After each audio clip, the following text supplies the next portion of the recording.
This story begins with a very important event, a speech that changed the world. It was the year 1095. Pope Urban II, the leader of the Catholic Church, stood in a big field in France. Many people gathered to hear him speak. He shouted a powerful message: God wills it. These two words created a wave of strong feelings among the crowd. People became very excited, filled with a great desire to act. This strong feeling started a long time of wars. These wars, known as the Crusades, would continue for 200 years. Many thousands of people would leave their homes to go to war in a far-off land.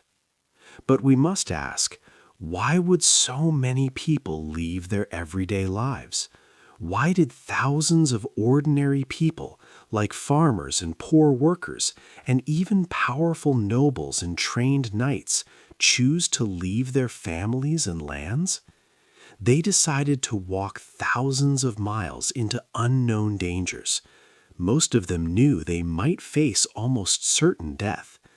What was the reason behind this huge movement of people towards a distant city called Jerusalem?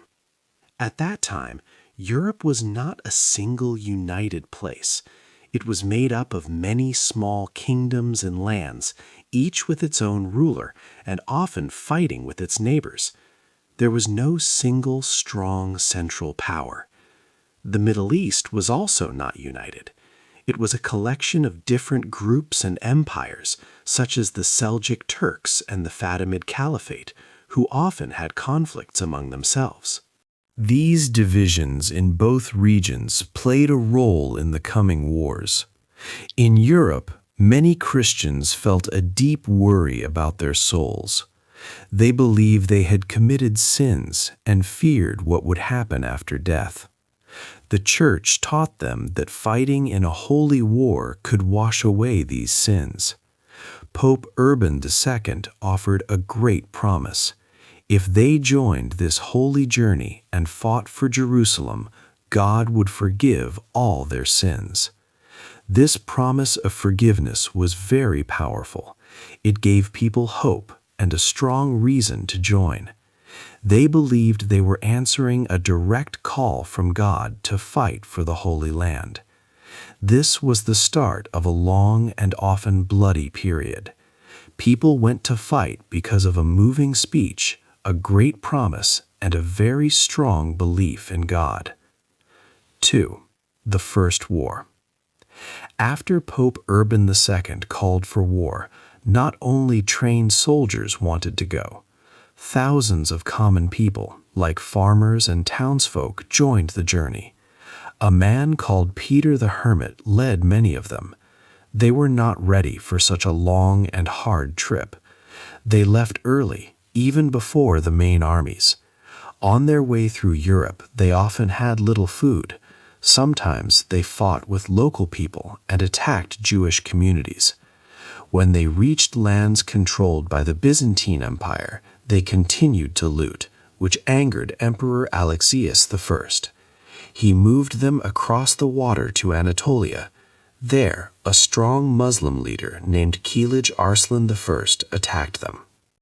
Most of these people were killed in a terrible battle. Only a few, including Peter the Hermit, survived.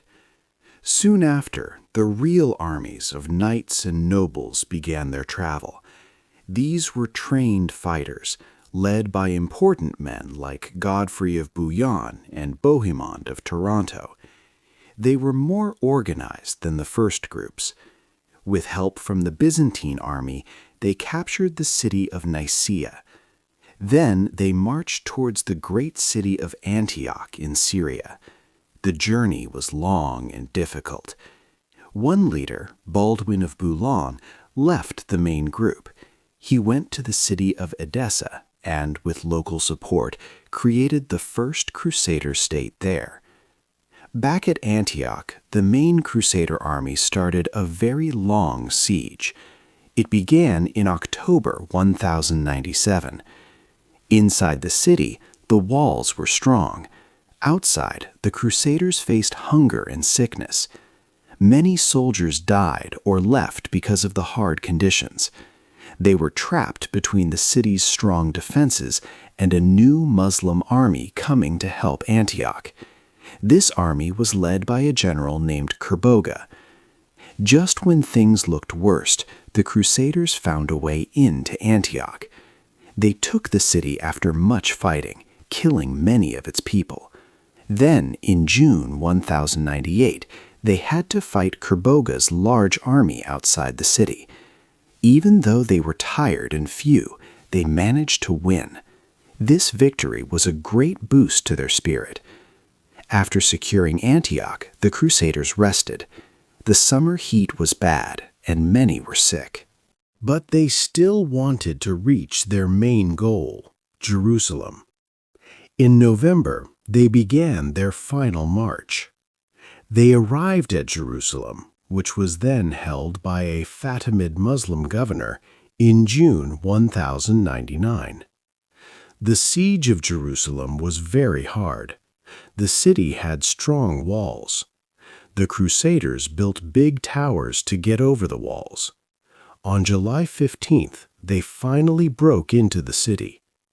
The conquest was very violent. The Crusaders killed almost everyone inside Jerusalem. They looted houses and holy places.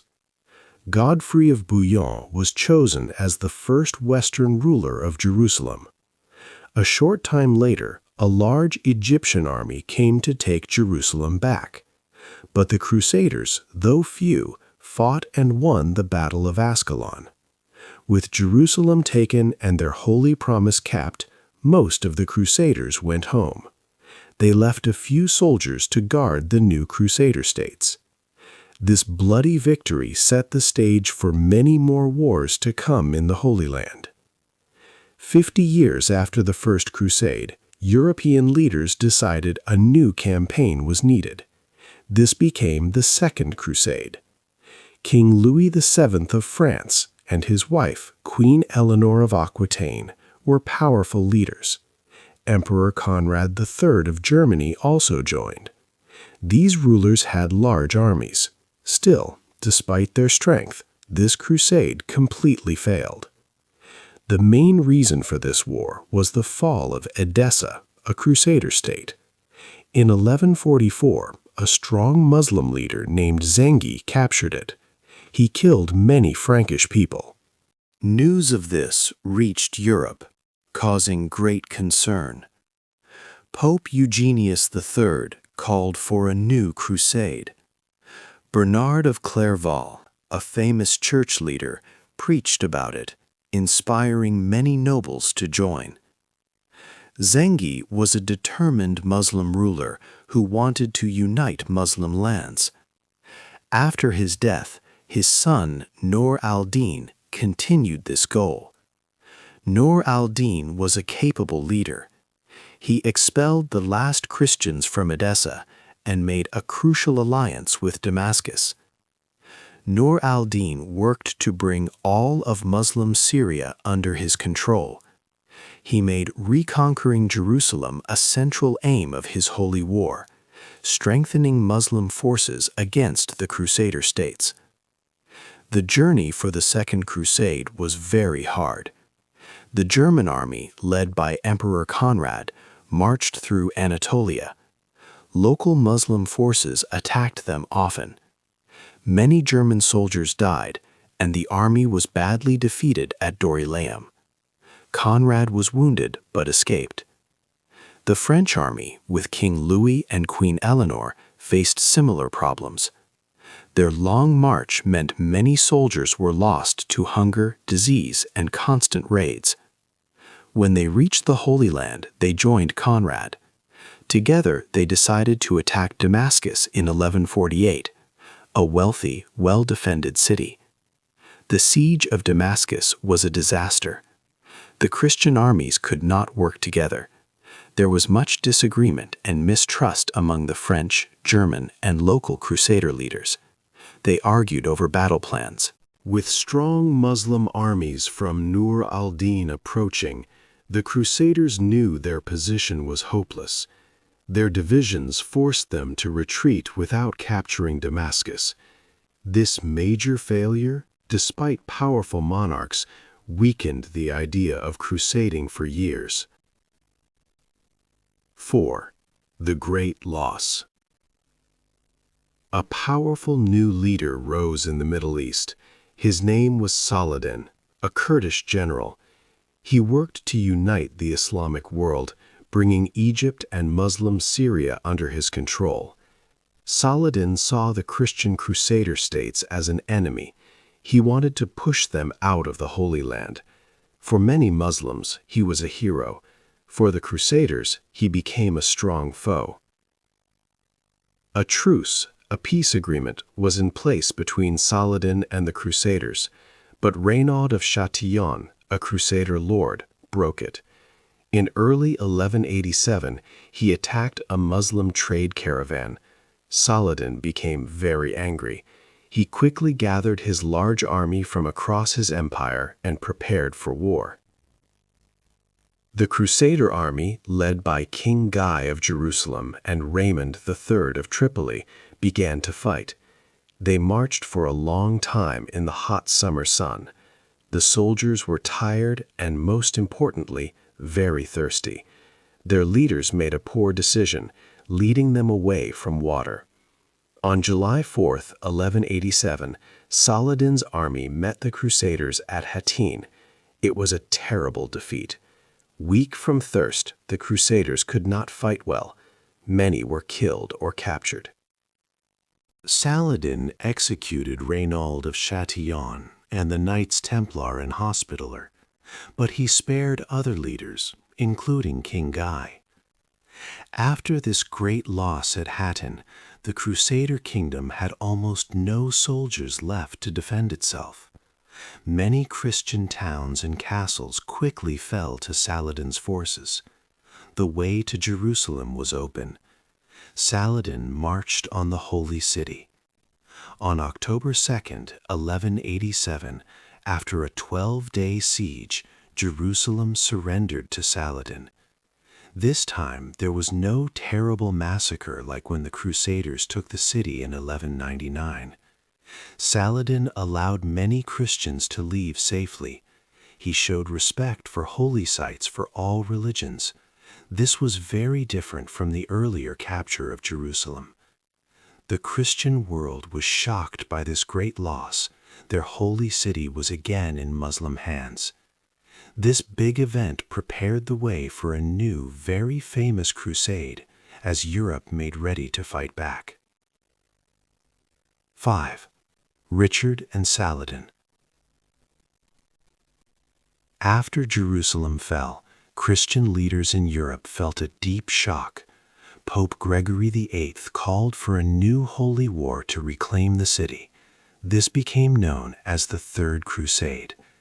3 powerful kings answered his call: Emperor Frederick I of Germany, King Philip II of France, and King Richard I of England, known as Richard the Lionheart. However, Emperor Frederick I, a mighty ruler, never reached the Holy Land. On his long journey, he tragically drowned in a river before he could join the fight. This was a sad and unexpected loss for the Crusaders. King Richard and King Philip arrived later. They brought their armies to the city of Acre, which was held by Saladin's forces. The siege of Acre was long and very difficult. Soldiers fought fiercely for many months. At last, in July 1191, the city fell to the Crusaders. After this victory, King Richard made a very harsh decision. He ordered the killing of thousands of Muslim prisoners. This act made the conflict between the two sides even more bitter. Soon after, King Philip II of France decided to leave the Holy Land. He was ill and faced problems back in France.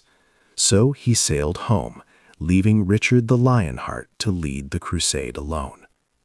Richard now faced Saladin, a strong and respected Muslim leader. Their armies clashed in several battles. Richard won an important victory at the Battle of Arsuf, and later secured the city of Jaffa. However, despite his courage and skill, Richard could not capture Jerusalem. Richard knew he could not stay in the Holy Land forever, as he had his own kingdom to rule back in England. In September 1192, he and Saladin agreed to a peace treaty, known as the Treaty of Jaffa. This agreement allowed Christian pilgrims to visit Jerusalem safely, but the city itself would remain under Muslim control. The Crusaders kept control of some coastal cities like Tyre and Jaffa. After the treaty, Richard left the Holy Land. But his journey home was not smooth. He was captured in Austria, a surprising twist after his long fight. The attack on friends. Pope Innocent III wanted a new crusade in 1198. This was the Fourth Crusade. The main plan was to go to Egypt to fight the Muslims there. Many important nobles joined, like Theobald of Champagne and Baldwin of Flanders. They needed many ships to cross the sea. So they made a deal with Venice, a rich city. Venice would build a big fleet for a lot of money. But when the time came, not enough crusaders arrived in Venice. Also, they did not have all the money they promised.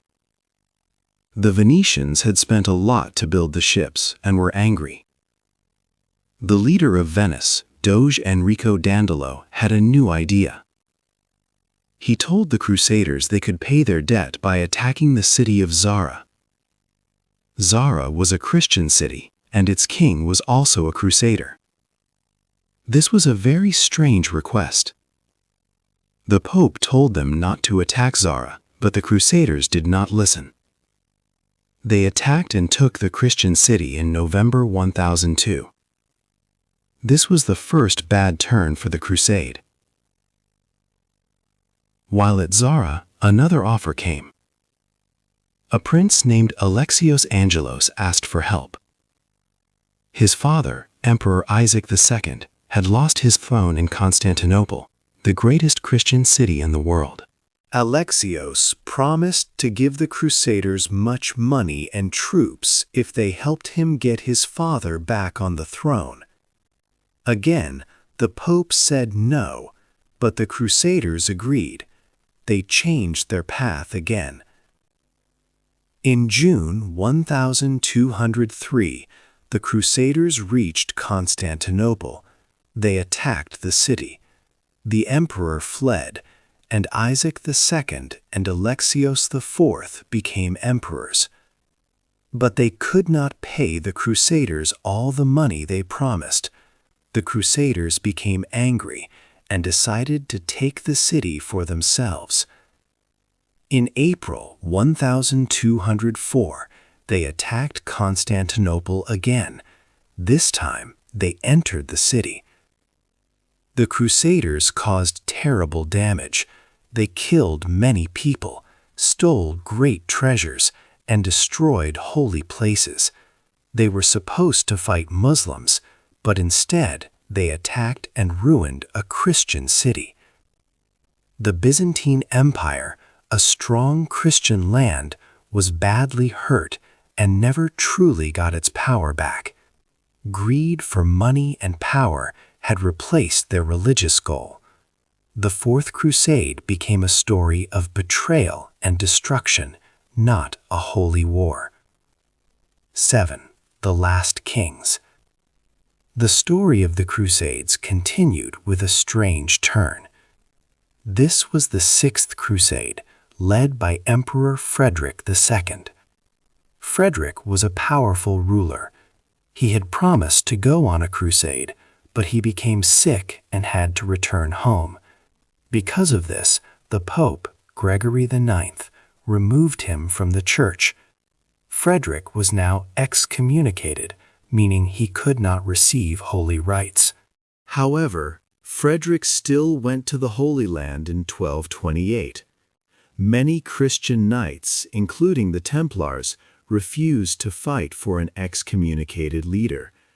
Frederick knew he could not win Jerusalem by force. Instead, he chose a different path. He spoke with the Muslim ruler, Sultan al-Kamil agreement. It gave Jerusalem, Bethlehem, and other important cities back to the Christians. But it also said that holy places for Muslims in Jerusalem, like the Dome of the Rock, would stay under Muslim control. This was a victory without fighting, a rare thing in the Crusades. Frederick even crowned himself king in Jerusalem, but the church did not celebrate this. They did not like that an excommunicated emperor had won Jerusalem by talking, not by blood. It was an ironic end to a long struggle. Years later, King Louis IX of France, known as Saint Louis, decided to lead the Seventh Crusade. He was a very religious king. In 1248, he took his army to Egypt. They captured the city of Damietta. The Crusaders then planned to march to Cairo, but the journey was very hard. The Nile River flooded, and Muslim forces attacked them constantly. During a battle, Louis's brother, Robert of Artois, led his soldiers into a trap. Many Christian knights were killed in the narrow streets of Al-Mansura. Soon, Louis and his remaining army were surrounded. They suffered greatly from hunger and sickness. In 1250, King Louis IX had to surrender to the Muslim army. He was captured, a huge blow for the Christian world. Louis was eventually released after a very large payment was made, and Damietta was given back to the Muslims. After this defeat, a new group of powerful warriors rose in Egypt, the Mamluks. These were fierce soldier slaves who now ruled the country. They were different from past Muslim leaders like Saladin. The Mamluks did not want to negotiate with the Crusaders. Their goal was clear: to drive all the Frankish Christians out of the Holy Land forever. This marked a new, harder time for the Crusader states. 8. The end of the story. The Mamluk leaders of Egypt and Syria had a strong goal: to remove the Franks from the Holy Land forever. The Mamluks were powerful warrior slaves who became rulers. Unlike earlier leaders, they would not make peace. The Mamluk Sultan, Baybars, began his plan to take Crusader castles and cities one by one. He was a fierce fighter. Starting in 1261, Baybars launched many attacks. He captured and destroyed Saint Simeon in 1262. He also took Nazareth and the suburbs of Acre in 1263. His systematic conquest continued. He seized and razed Caesarea, Haifa, and Arsuf, leaving them in ruins. He captured the strong fortress of Safed. By 1268, Jaffa, a key port, and Antioch, one of the first and most important Crusader cities, had also fallen under his control. Baybars's army often killed many Christians in these campaigns, showing no mercy. After Baybars, another Mamluk ruler named Calawun continued to push the Franks out. He captured more Crusader strongholds, like the Hospitallers' fortress of Margat and the city of Latakia. In 1289, the big city of Tripoli fell to his forces after a hard siege. This loss shocked people in Europe. They knew the end was near. Pope Nicholas IV sent money and ships to Acre, which was the last major Crusader city on the mainland. King Edward I of England also sent his soldiers to help defend it. But in 1291, Calawun's son, Halil, started the final, huge siege of Acre. Many Italian soldiers came to help, fighting bravely against the Mamluk army. But on May 28, 1291, Acre finally fell. The last Templar knights, famous for their courage, fought until their death in the ruins. This marked the absolute end for the Crusader states in the Holy Land. The very last Frankish strongholds, like Château Pellerin, surrendered soon after, by August 14th. Thousands of Christians were killed or became slaves, while only a few managed to escape to the island of Cyprus. The Crusades left a very long and complex history. They created many national stories of heroism and sacrifice in Europe. They also greatly changed trade routes, leading to new goods and ideas flowing between East and West. But for many, the Crusades also left deep wounds and a lasting feeling of distrust and anger between Christian and Muslim people, scars that continue even today. What do you think was the most important long-term change that happened because of the Crusades, good or bad? Hey there! Just a second before you go. If you learned something new today, please give this video a like, write your thoughts in the comments, and subscribe to the channel. It only takes a second, and it really, really helps to create even better English videos for you. Your support means the world. Thank you.